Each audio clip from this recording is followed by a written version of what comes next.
ज्ञान सरोवर में आप सभी का फिर से एक बार स्वागत है। और आज के ज्ञान सरोवर में एक बार मैं फिर से लेके आई हूँ पंचतंत्र की कहानी। आज की कहानी लंबी तो जरूर है लेकिन बहुत ही रोचक है, क्योंकि ये कहानी है एक धूर्त सांप की और भोले भाले मेढक की। तो ये धूर्त सांप और भोले भाले मेढक की कहानी क्या है और इस कहानी से हमें जीवन की कौन सी शिक्षा मिलती है, इस कहानी को पूरा सुनने के बाद आप खुद समझ जाएंगे। तो चलिए समय नष्ट ना करते हुए मैं कहानी सुनाना शुरू करती हूँ। नंदनवन में एक भयानक काला सांप रहता था। युवावस्था में उसने पूरे जंगल में आतंक मचा रखा था, किंतु काल चक्र के अनुसार अब वह बूढ़ा हो चुका था। उसकी अवस्था दिन प्रतिदिन बिगड़ती जा रही थी, यहाँ तक कि अब दुर्बलता के कारण वह शिकार भी नहीं कर पाता था। यह सब होने पर भी वह अपना धूर्तपन नहीं छोड़ पा रहा था और न ही षड्यंत्र करना छोड़ता था। कल ही उसने अपना पेट भरने के लिए एक नई योजना बनाई थी, जिस पर अमल करने के लिए वह अपनी बाम्बी से बाहर निकलकर धीरे धीरे रेंगने लगा। अब उसके बाहर निकलने पर किसी प्रकार की कोई हलचल नहीं होती थी। जो जीव उसकी शक्ल देखकर डर जाते थे, अब तो उनसे मित्रता करके ही समय काटा जा सकता था। उसके बड़े बूढ़ों ने यही पाठ पढ़ाया था कि समय के साथ बदल जाना ही बुद्धिमानी है। यही कारण था कि इस सर्प ने अपने आप को पूरी तरह से बदल लिया था। आज जब वह अपने बिल से बाहर निकला तो सामने बैठे कुछ मेढकों को स्वयं प्रणाम किया। अरे नागराज, आप तो हमारे पूज्य हैं, बड़े हैं, हमारा ही फर्ज है कि आपको प्रणाम करें। आप हमें प्रणाम करके क्यों पाप का भागी बनाते हैं? बेटे, जब बच्चे जवान हो जाते हैं तो उन्हें बराबरी का दर्जा दिया जाता है। अब तुम लोग बड़े हो गए हो, इसलिए हमारा तुम्हारा रिश्ता मित्रों वाला है। हम में से अब कोई छोटा बड़ा नहीं है। नागराज, यह तो आपकी महानता है कि आप हमें बराबरी का दर्जा दे रहे हैं, मेढक सरदार ने कहा। बच्चों, यह मत भूलो कि संतान ही बुढ़ापे का सहारा होती है। अब तो हम बूढ़े अपने खाने के लिए चिंतित हैं, सोचते हैं कि तुम्हारे जैसे कुछ जवान बेटे मिल जाएं तो कुछ चिंता कम हो जाए। हम आपकी सेवा के लिए हर पल हाजिर हैं। कहिए, हम आपके किस काम आ सकते हैं? बेटे, यदि तुमने मेरा दुख पूछा ही है तो सुनो। पिछले जन्म में मैंने एक ब्राह्मण के बेटे को काटा था। वह अपने पिता के सामने तड़प तड़प कर मर गया था।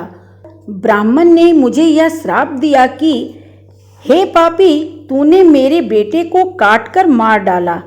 जा, अपने इस पाप के बदले तू अगले जन्म में बूढ़ा होकर मेढकों को अपनी पीठ पर बैठाकर घुमाया करेगा, तभी तुझे बुढ़ापे में भोजन नसीब होगा। बेटा, अब तुम स्वयं ही सोचो कि मैं क्या करूं। अब मैं तो बिल्कुल बूढ़ा हो गया हूं। मेरे पेट भरने का साधन तो तभी बन पाएगा जब आप लोग मेरे इस श्राप का प्रायश्चित करवाओगे। नागराज, तुम चिंता मत करो, हम तुम्हारी सहायता करेंगे। हम ही एक दूसरे के काम ना आए तो कौन आएगा? मेढक सरदार ने गर्व से सीना फुलाकर कहा। उसके लिए यह बात बड़े गर्व की थी कि सांप जैसा शक्तिशाली जीव उसका मित्र बनने का इच्छुक है।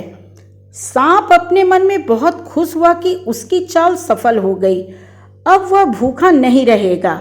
दूसरी ओर मेढकों ने अपने साथियों को यह खुशी की खबर सुनाई कि आज से हमारी बिरादरी सांप के ऊपर बैठकर घूमा करेगी। कालिया सर्प हमें बारी बारी से अपनी पीठ पर बैठाकर जंगल की सैर कराएगा। यह सुनकर सभी मेढक बहुत खुश हुए। सांप अपनी चाल को सफल होते देखकर खुश तो था ही, सीधे साधे साफ दिल के मेढक सांप पर सवारी करने की आशा में खुशी मनाने लगे। उन्हें क्या पता था कि यह सर्प कितना धूर्त है। यह बूढ़ा जरूर है, परंतु धूर्तता में अभी भी इसका मस्तिष्क युवाओं जैसा ही है। मेढक रात भर खुशियां मनाते रहे। हुई तो मेढकों का सरदार अपने साथियों को लेकर सर्प के पास आ गया और बिल के बाहर खड़े होकर आवाज लगाई, नागराज हम आ गए हैं, आप भी आ जाइए ताकि आपके पाप का प्रायश्चित हो सके। नागराज अपने बिल से बाहर निकला और बोला, आओ मित्रों, तुम्हें नमस्कार करता हूँ। नागराज हम सब आपको नमस्कार करते हैं, आशा करते हैं कि आपको अपना कल वाला वचन याद होगा। भैया मैं नाग हूँ, नाग अपने वचन कभी नहीं भूलते। सरदार आज पहले दिन तुम मेरी पीठ पर सवारी करोगे, आज मैं तुम्हें घुमाऊंगा, कल से तुम्हारी प्रजा का नंबर लगेगा। ठीक है नागराज, जो तुम्हें अच्छा लगे वही करो, हम तो तुम्हारी खुशी में ही खुश हैं। सरदार क्या वास्तव में तुम मेरी खुशी का ख्याल रखोगे? हाँ नागराज, समय आने पर आप मेरी परीक्षा लेकर भी देख लेना। आप जैसे मित्र पर तो मैं जान तक कुर्बान कर दूं। बस मित्र, अब मुझे विश्वास हो गया है कि तुम मेरा पूरा ख्याल रखोगे। अब तुम जल्दी से मेरी पीठ पर बैठ जाओ, आनंद आएगा सुबह सुबह घूमने में। मेढकों का सरदार बूढ़े सर्प की पीठ पर बैठ गया। सर्प मन ही मन बहुत खुश हो रहा था। सारा दिन वह धूर्त सर्प मेढकों के सरदार को घुमाता रहा और शाम को उसी स्थान पर लाकर छोड़ दिया। इस मामले में उसने इतनी सावधानी बरती कि उसे खरोच भी नहीं आने दिया। मेढक के सरदार ने सर्प से कहा, अच्छा मित्र, अब कल सुबह मिलेंगे। ठीक है मित्र, जैसी तुम्हारी इच्छा, मगर एक बात तो मेरी समझ में नहीं आई। वह क्या? यही कि तुम दिन भर मेरी पीठ पर बैठे घूमते रहे, परंतु तुमने यह तो पूछा ही नहीं कि मैंने कुछ खाया है या नहीं। ओह क्षमा करना नागराज, मुझसे बड़ी भूल हो गई। मैं वास्तव में आपके सामने लज्जित हूँ। ऐसी कोई बात नहीं मित्र, मैंने तो बस वैसे ही कह दिया था। तुम्हारे जैसे मित्र के लिए तो मैं भूखा रहकर भी जीवन गुजार सकता हूँ। आखिर मेरे पाप का प्रायश्चित भी तो तुम करवा रहे हो। नहीं नागराज, हम तुम्हें भूखा नहीं रहने देंगे, इससे तो हम भी पाप के भागी बन जाएंगे। हम तुम्हारे लिए भोजन का प्रबंध जरूर करेंगे। कल से हम अपने छोटे छोटे मेढकों को हर रोज तुम्हारे भोजन के लिए भेज दिया करेंगे। नागराज मन ही मन हंसते हुए सोचने लगा, वाह, तीर ठीक निशाने पर लगा है। अब सारी चिंता दूर हो गई। किसी छोटे जीव को थोड़ा सा मान दे दो तो वह जान देने को तैयार हो जाता है। दूसरे दिन सुबह ही सांप के लिए भोजन आ गया। सांप ने इस प्रकार आनंद से कभी भी घर में बैठकर भोजन नहीं खाया था, जितने आनंद से वह बुढ़ापे में खा रहा था। भोजन के पश्चात सर्प ने कुछ मेढकों को उनके सरदार के साथ पीठ पर बिठाया और दूर तक घुमाने ले गया। रास्ते में उसका पुराना मित्र एक दूसरा सांप मिला तो उसकी पीठ पर बैठे मेढकों को देखकर हंसकर बोला, क्यों भैया, यह क्या नाटक है? सांप की पीठ पर मेढक? हाँ दोस्त, समय समय की बात है। इंसानों में एक कहावत बड़ी मशहूर है कि समय आने पर लोग गधे को भी बाप बना लेते हैं। बहुत खूब, लगता है कोई लंबा खेल खेल रहे हो। हाँ, पापी पेट का सवाल है भाई। बुढ़ापे में जब सब साथ छोड़कर भाग जाते हैं तो अपनी बुद्धि तथा अपने अनुभव ही काम आते हैं।